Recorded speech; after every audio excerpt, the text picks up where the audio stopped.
Halo teman-teman semua, ketemu lagi dengan saya Wendy di channel Mr. Parametric. Kali ini kita akan membahas lebih dalam lagi tentang metafora arsitektur dengan studi kasus desain Istana Negara baru yang bentuknya itu menyerupai bentuk burung Garuda. Jadi desain ini sempat viral ya sejak tahun lalu, diperbincangkan oleh netizen dan juga bahkan dikritik oleh Ikatan Profesi Arsitek di Indonesia. Nah, ini kita flashback sebentar di tahun lalu. Ini berita di tahun lalu. Jadi, intinya Ikatan Arsitek itu mengkritik kalau desain seperti ini tidak ramah lingkungan dan gagal menggambarkan peradaban Indonesia. Jadi, ini teman-teman bisa lihat bahwa desain bentuk Garuda seperti ini bentuknya ya kentara sekali ya, bentuk burung Garuda. Dan ini pertama kali dipublikasikan visualisasinya itu oleh Presiden Jokowi di tahun lalu. Nah, sejak itulah polemik bermunculan, kritik, dan bahkan dijadikan meme oleh para netizen. Nah, menariknya di sini itu sebenarnya desain Istana Negara baru itu sebenarnya sudah ada dari sayembara Ibu Kota Negara.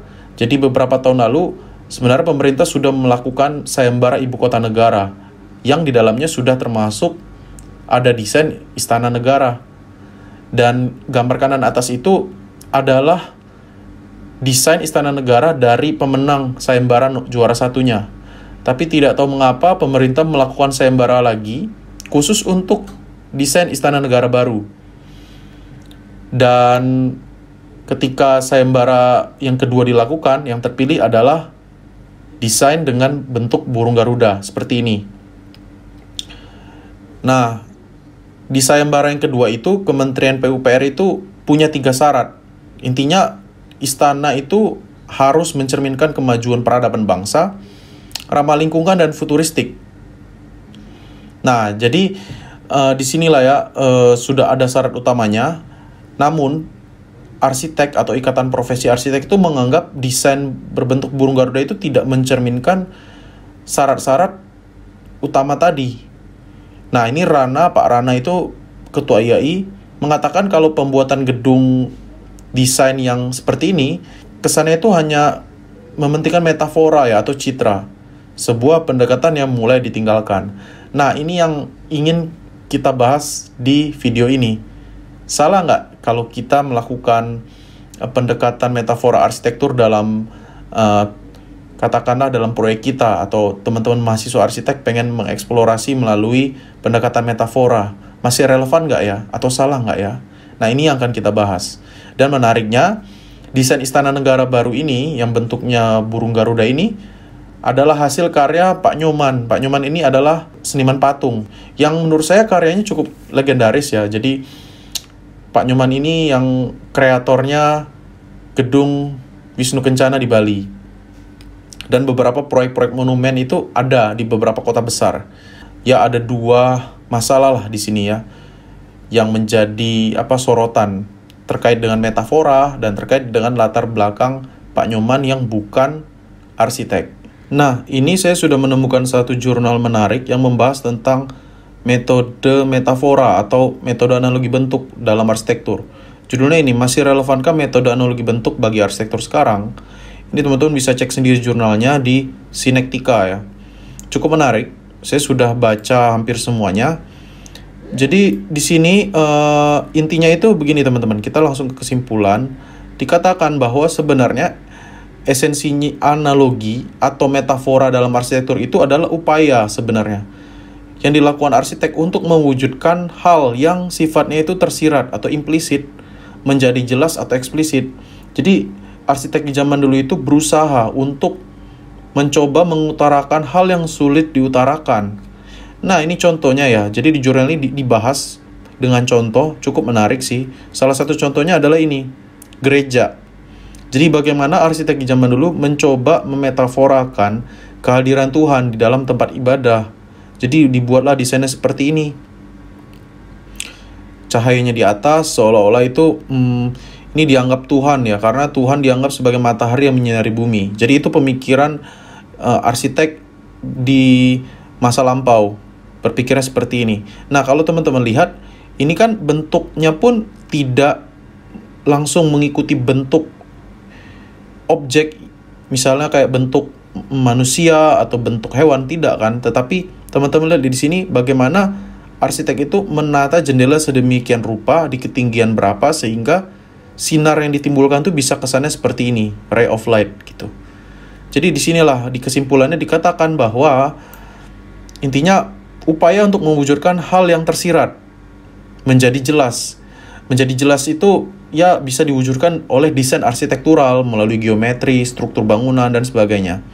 Lalu dikatakan juga bahwa sebenarnya analogi dan metafora itu mengandung panduan. Jadi sebenarnya ya metafora arsitektur itu tujuannya tuh nggak langsung mengcopy paste bentuk ya teman-teman. Dari misalnya bentuk apel, maka bentuk bangunannya juga apel. Bentuk belimbing, lalu bangunannya meniru bentuk belimbing. Tidak seperti itu. Tetapi bagaimana metafora itu membuat arsitek itu berpikir lebih dalam, sehingga arsitek itu mencoba punya konsep teoritis, akhirnya terciptalah suatu bentuk yang baru, yang inovatif. Ide-ide bisa dikembangkan menjadi lebih bagus. Nah, di sini diterangkan juga bahwa peniruan bentuk yang dilakukan secara instan, contohnya yang tadi, bangunan berbentuk lemari, bangunan berbentuk telur, berbentuk mahkota, dan sebagainya, bukan termasuk dalam prinsip merancang analogi sebenarnya. Jadi sebenarnya metafora atau analogi itu awalnya dari yang sifatnya intangible kalau yang saya tangkap dari jurnal ini. Jadi tidak langsung copy paste. Nah, cuman menariknya di sini tertulis ya, di sini adalah jadi di pasca gerakan modern, setelah gerakan modern ada yang namanya parody of architecture atau parodi arsitektur lah, di mana arsitek itu melakukan copy paste, sengaja melakukan copy paste terhadap benda-benda di sekitarnya. Tujuannya apa? Tujuannya adalah sebagai bentuk kritik. Jadi itu sebenarnya adalah suatu bentuk parodi, teman-teman. Nah, tapi di zaman sekarang hal itu masih banyak dipraktekkan gitu. Tapi orang tidak sadar bahwa hal tersebut itu adalah sebuah parodi di masa lalu gitu. Jadi ini menarik ya, dari sini kita bisa belajar bahwa sebenarnya metafora arsitektur itu semacam suatu pendekatan yang cukup bagus dalam kita itu menemukan suatu pembaruan bentuk, membuat arsitek bisa lebih kreatif. Seharusnya idealnya seperti itu. Tetapi mungkin ya karena orang mau instan, lalu ya orang langsung saja mengambil bentuk-bentuk yang dilihatnya mentah-mentah, seperti yang tadi, bangunan berbentuk lemari, berbentuk telur, dan sebagainya, tanpa ada berpikir yang kontemplatif, berpikir yang mendalam, berpikir yang transformatif lah ya istilahnya. Jadi hanya copy paste. Jadi di sini saya pengen teman-teman mengerti dulu kalau sejarahnya metafora itu seperti ini gitu loh. Esensi dari metafora arsitektur itu pertama kali ya seperti ini tujuannya. Pertama ingin membuat panduan. Jadi arsitek itu dituntut untuk punya panduan dan bisa berpikir lebih kreatif dan inovatif lah dalam menciptakan bentuk baru, bukan copy paste. Lalu yang kedua, awalnya itu berasal dari berpikir atau mengutarakan hal yang sulit diutarakan. Nah, ini berita terbaru di tahun 2022 bahwa desain istana Presiden Ibu Kota baru diklaim sudah final. Oke.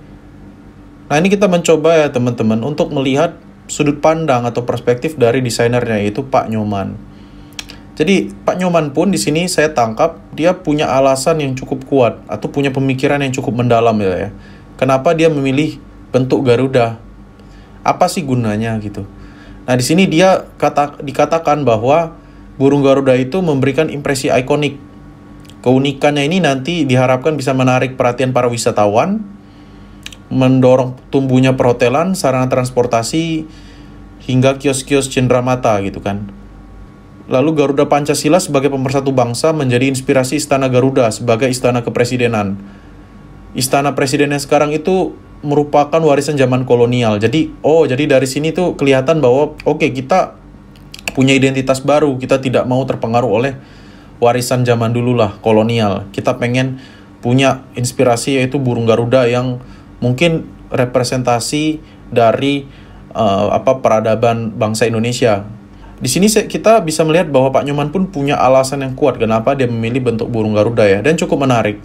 Cuman kalau menurut pendapat saya pribadi, ini adalah pola pikir yang mirip dengan ketika mungkin Pak Nyoman mendesain patung Garuda Wisnu Kencana, yang mungkin kesannya itu turistik sekali. Dan menurut saya pertanyaannya adalah apakah itu sebenarnya bisa cocok untuk diterapkan pada istana negara kita. Padahal menurut saya istana negara itu adalah objek vital. Jadi ada hal penting lain. Bukan hanya kita itu harus menarik wisatawan datang ke ibu kota. Tidak, menurut saya desain istana itu ya bagaimana orang-orang itu bisa bekerja ke sana itu juga misalnya harus produktif. Bagaimana dia harus produktif, nyaman, sehat. Pertanyaannya adalah apakah bentuk burung Garuda itu nanti akan memberi faedah itu, bisa membuat orang yang datang ke sana lebih sehat, lebih enak. Dan juga apakah misalnya isu-isu terbaru, perubahan iklim, cuaca ekstrim, apakah bentuk burung Garuda itu bisa mengantisipasi perubahan iklim dan cuaca ekstrim di masa depan? Apakah bisa tahan gempa atau tahan oleh gaya angin misalnya, seperti itu. Nah, ini yang sebenarnya pengen saya ketahui sih. Kalau misalnya burung Garuda itu ternyata faedahnya itu banyak, ya menurut saya itu adalah hal yang positif. Tetapi masalahnya di sini yang saya lihat adalah faedahnya adalah ingin menciptakan kesan ikonik saja ya, yang seperti patung Garuda Wisnu Kencana, yang kesannya itu tujuannya hanya pengen wisatawan saja. Padahal ibu kota itu kan bukanlah tempat hanya wisata ya, tetapi menurut saya itu objek vital gitu. Lalu di sini apakah bentuk burung Garuda itu punya faedah-faedah lain gitu, selain menarik wisatawan saja. Nah, lalu di sini juga Pak Nyoman juga memaparkan tentang isu sustainability atau green. Intinya dipaparkan di sini desain burung Garuda itu juga green yang dia buat. Jadi dia menerapkan kisi-kisi vertikal dari tembaga ya. Jadi supaya sinar matahari itu tidak masuk terlalu banyak, bisa menangkal radiasi matahari lah, jadi tidak terlalu panas. Lalu dinding kaca bisa dibuka setiap saat supaya sirkulasi udaranya bisa fleksibel. Desain otomatis meminimalkan penggunaan AC. Lalu bahan tembaga itu sebagai cangkang Garuda, lentur, mudah dibentuk, tahan korosi, konduktor yang baik, lalu tidak mudah ditumbuhi oleh lumut dan jamur, dan tidak membutuhkan perawatan yang spesifik. Oke, ini juga saya baru tahu, pengetahuan baru sih buat saya, menarik. Lalu ternyata juga bisa menangkap listrik dari petir, dialirkan oleh bejana tembaga menuju area di bawah tanah. Oh, ini juga menarik sih. Oke, tapi di sini Pak Nyoman sudah berpikir cukup jauh ya, kalau misalnya bentuk Garuda itu juga bisa dibuat sustainable. Ingat, kata kuncinya adalah bentuk burung Garuda dibuat sustainable. Di sini sebenarnya cara berpikirnya Pak Nyoman itu dia bikin bentuknya dulu. Ini kalau yang saya tangkap ya. Baru dipikirin atau dicari-cari supaya dia itu bisa sustainable atau ramah lingkungan.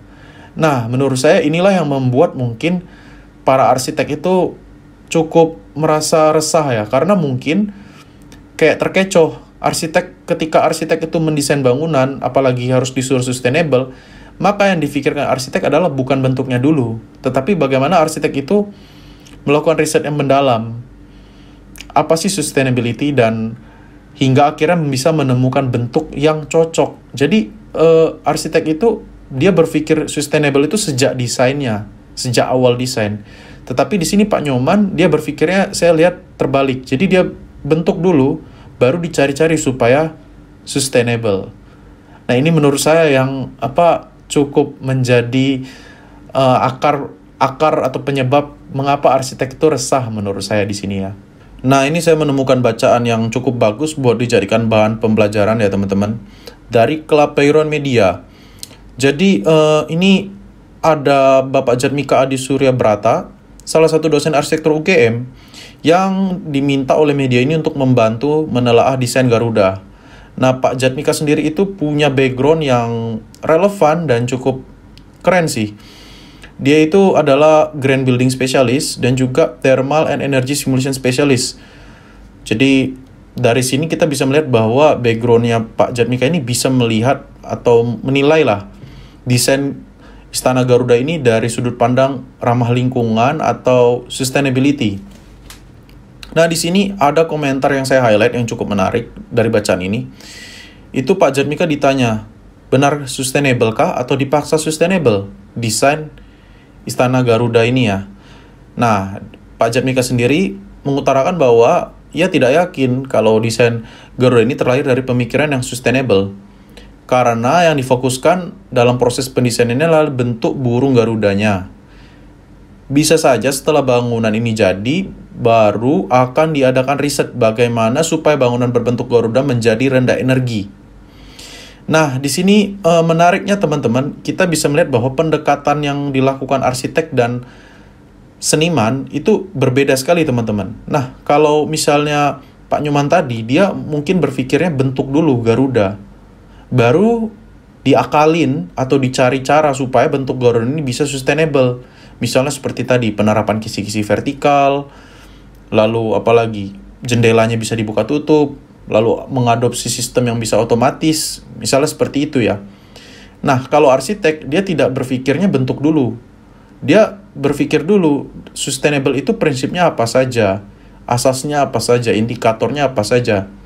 Energi, air, sumber daya alam, arsitek sudah berpikir, misalnya, saya harus membangun bangunan dengan material, misalnya, dengan material kayu. Karena misalnya di sekitar sana, sumber daya alam kayu itu banyak misalnya ya.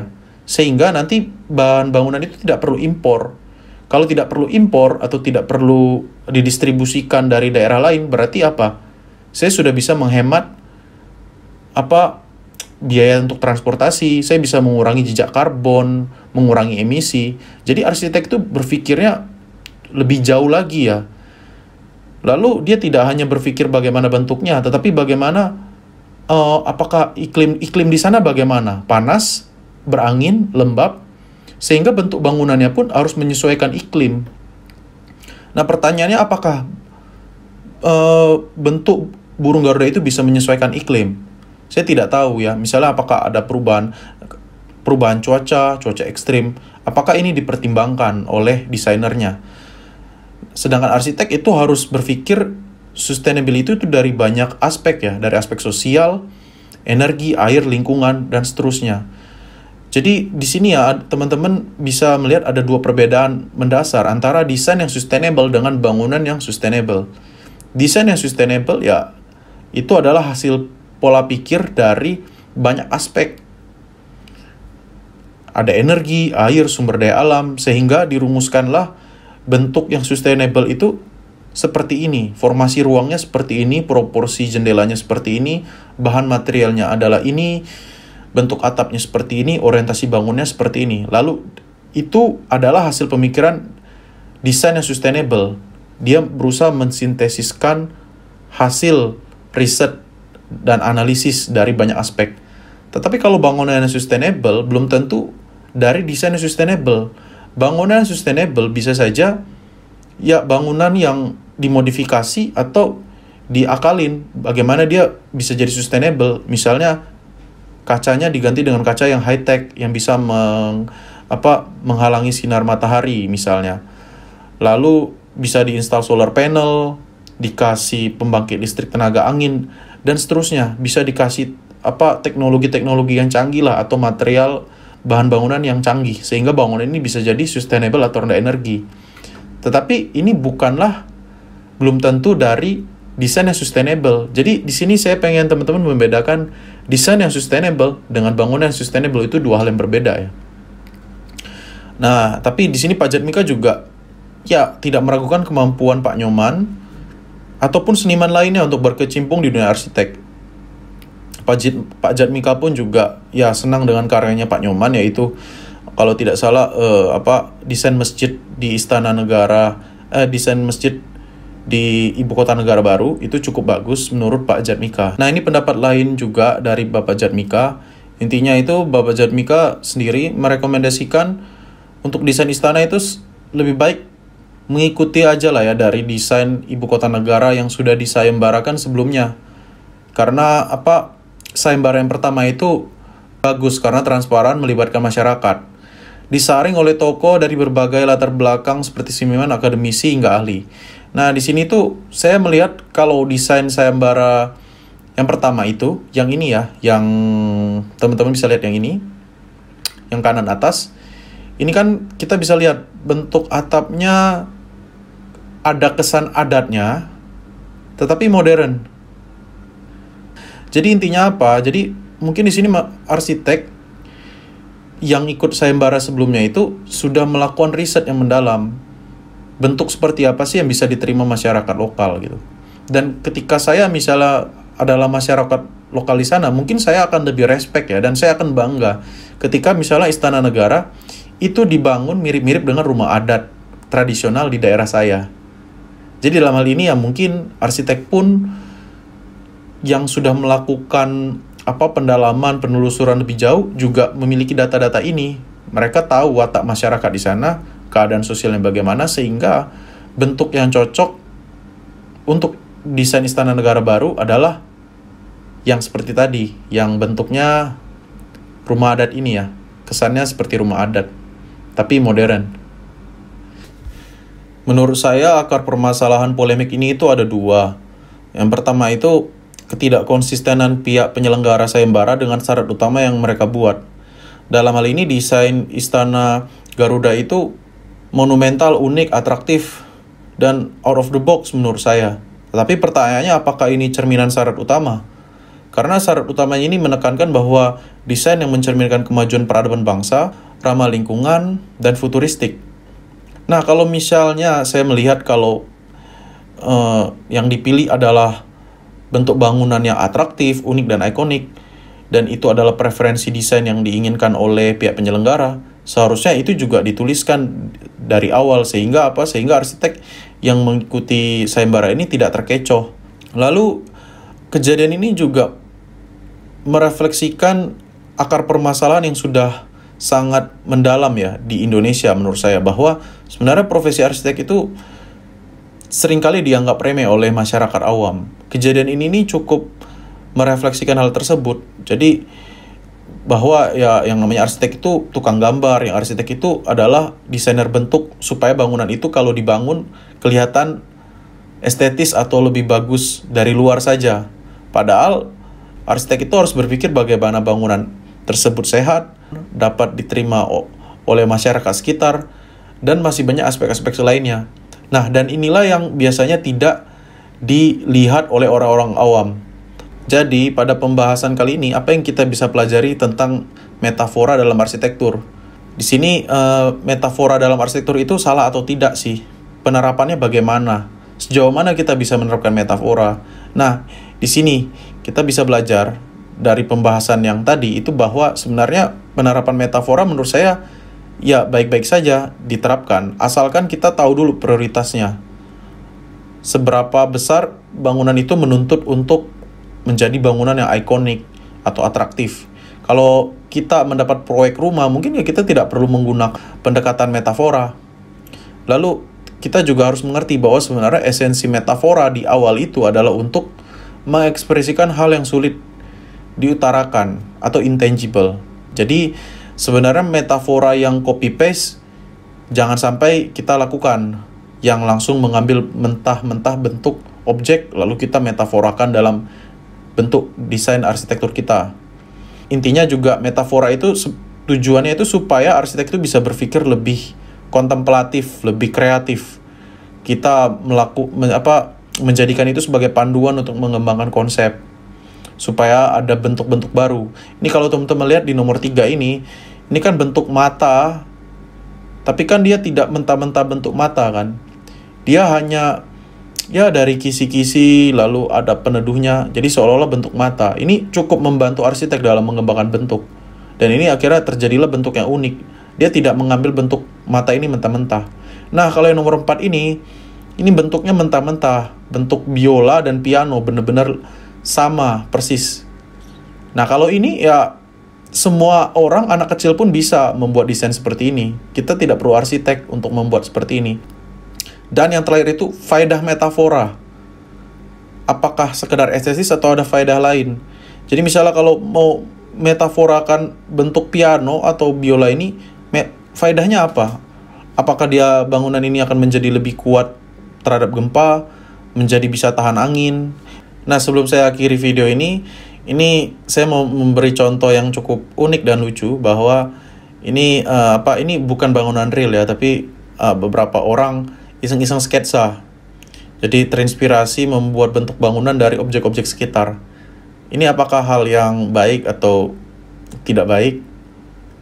Pada akhirnya kita tidak pernah tahu, tergantung siapa desainernya dan bagaimana desainernya itu menerapkan atau berpikir secara mendalam. Ya, bisa saja bentuk-bentuk seperti ini tuh memang punya faedah lain atau memiliki kualitas-kualitas lain yang sudah dipertimbangkan oleh desainer sebelumnya. Dan kita juga tidak tahu apakah klien ketika melihat ini malah memberikan tanggapan yang positif atau malah negatif.